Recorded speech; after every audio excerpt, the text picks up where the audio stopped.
Morning mga kabukid. At ito ay mapuran mga kabukid. Kaya dito natin pakawalan ng ating kambing para din makapirwisyo ng tanim ng iba. Ito sa loob. Mapuran natin ng kuan. Medyo siksik para di makalusot.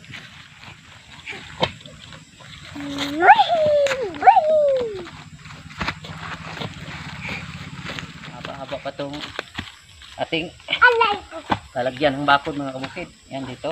Yan, konti pa yung ating gawa. Yan diretso dyan mga kabukid. Yan hanggang doon sa unahan.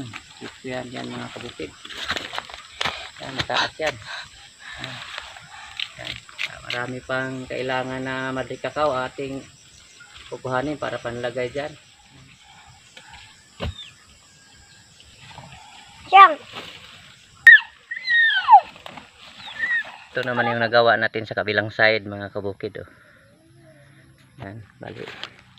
Malapit na to mga lahati. Ito ang trabaho mga kabukid dito. Yan. Ito kabilang side, balinghoy ang pinabakod natin mga kabukid para hindi siya lilim sa bukid ating taniman. Di makanlungan yung mga tanim. Yan.